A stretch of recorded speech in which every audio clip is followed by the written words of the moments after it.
ભાવનગર જિલ્લાના મહુવા ખાતે સુપ્રસિદ્ધ રામકથાકાર મોરારી બાપુના આશ્રમ જવાના માર્ગ પર ભ્રષ્ટાચારનો આરોપ લગાવતો વિડીયો વાયરલ થયો છે। અગાઉ મોરારી બાપુ દ્વારા વ્યાસપીઠ પરથી બિસ્માર માર્ગને લઈને માર્મિક ટકોર કરાઈ હતી, જેના થોડા દિવસ બાદ જ મહુવાના તરેડથી તલગાજરડા જવાના માર્ગ પર સ્થાનિકો દ્વારા વિડીયો બનાવીને વાયરલ કરાયો છે। 5 કિલોમીટરના માર્ગ પર માત્ર હાથ લગાવતા જ માટી નીકળી રહી છે તેમજ કાંકરી પણ નીકળી રહી છે, જેવો વિડીયો સ્થાનિકો દ્વારા બહાર પાડવામાં આવ્યો છે। જિલ્લા પંચાયતનું રોડ વિભાગ અને સ્ટેટ R&B ગામડાઓમાં કરોડો રૂપિયાના ખર્ચે નવા માર્ગો બનાવે છે, પરંતુ આ માર્ગ 3 વર્ષ તો ઠીક, પણ 3 મહિના પણ સારા રહેતા નથી। ઉલ્લેખનીય છે કે વાયરલ વિડીયો 2 દિવસ પહેલાનો હોવાનું સામે આવ્યું છે। વિડીયો વાયરલ થતાની સાથે જ લોકોમાં એક રોષ પણ જોવા મળી રહ્યો છે। જો કે આ બાબતે ઉચ્ચ કક્ષાએ જે તપાસ થશે કે કેમ કે હોતા હે ને ચલતા હે તેવો ઘાટ સર્જાશે।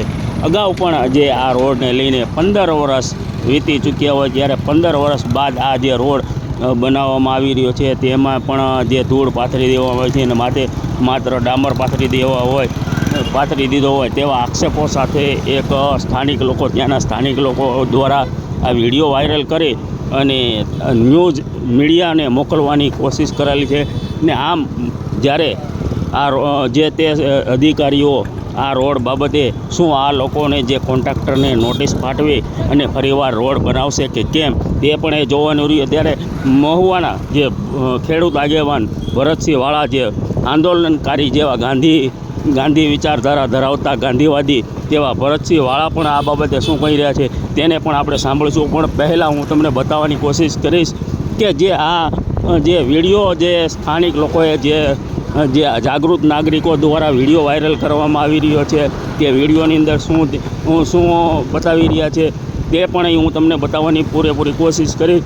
કારણ કે હું અત્યારે તમને કહી રહ્યો છું કે જે આ વિડીયો વાયરલ થયો છે તે હવે ભ્રષ્ટાચારની પૂરેપૂરી બૂ હોય તેવું સામે આવી રહ્યું છે, તેવા આક્ષેપો સાથે સ્થાનિક જાગૃત નાગરિકો દ્વારા વિડીયો વાયરલ કરવામાં આવી રહ્યો છે। Bureau report, Mahuva.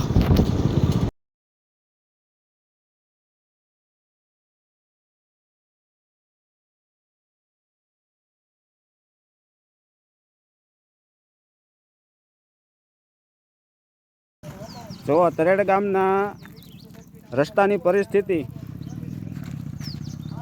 આજે 15 વર્ષ બાદ આ રોડ બન્યો છે। આ રસ્તાની પરિસ્થિતિ જુઓ તમે, માણસ હાથેથી ખોળી અને માટી લઈ લે છે। આ બાજુ આવો ભાઈ, આ બાજુ આવો। અહીંયાથી આપણે આમ આ રીતના પગ અડાડીએ તોય માટી નીકળી જાય છે। આ શું કાર્ય છે? આ શું છે? આ જુઓ આ પરિસ્થિતિ, આ હાથે આવી જાય છે અને પૂરો અકસ્માતનો ભય છે। રસ્તાના મિડલમાં આ રીતે હાથી નીકળી ગઈ છે, આમાં કાંઈ કર્યું જ નથી। આ તરેડથી તલગાજડાનો રસ્તો છે, આ તરેડ ગામ છે અને આ છે તલગાજડા। તો અમારી બધાની એવી વિનંતી છે કે આ પરિસ્થિતિને ન્યૂઝ મીડિયામાં તાત્કાલિક ધોરણે એડ કરવામાં આવે। મારું નામ વાળા ભરતસિંહ પોપટભા, પ્રદેશ પ્રમુખ, ખેડૂત કલ્યાણ સંગઠન। અત્યારે જે તલગાજડાથી તરેડવાળો રસ્તો છે એ કાંકડી 2 મહિના પહેલાં પૂજ્ય મોરારી બાપુએ જ્યારે કથા કરી અને એ કથાના હિસાબે પૂજ્ય બાપુને પણ એ વખતે બોલવું પડ્યું હતું કે આવો રોડ મેં મારી 79 વર્ષની ઉંમરમાં ક્યારેય જોયો નથી અને આવો ખખડધજ હાલતમાં આની કરતાં તો હાલીને જવું સારું એવું પૂજ્ય મોરારી બાપુને બોલવું પડ્યું હતું।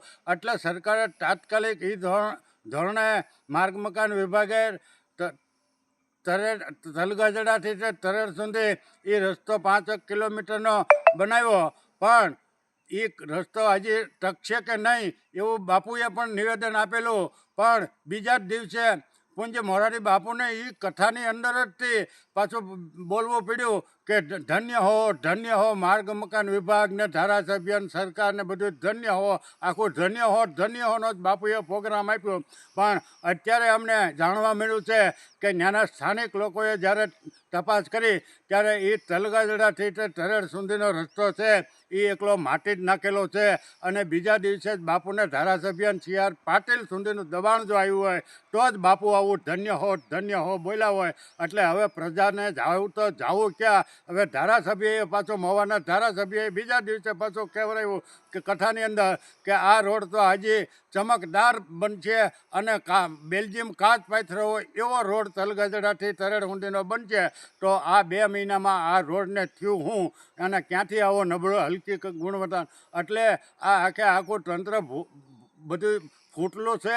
અને આવા કહેવાતા જે મોટા સંતો અને એનું જો હાલતું ન હોય સરકારમાં તો એ પણ એના આશ્રમ ટકાવી રાખવા માટે કાંઈક ને કાંઈક આવી ગોલમાલ હાલતી હોય. એટલે હવે પછી પ્રજાને જાય તો જાય ક્યાં? એટલે પછી ના છૂટ કે અમારે ખુલીને મેદાનમાં આવવું પડે છે કે હવે સરકારને તંત્રને થાય એ કરી લે, બાકી કામ તો હારા કરાવવાના છે.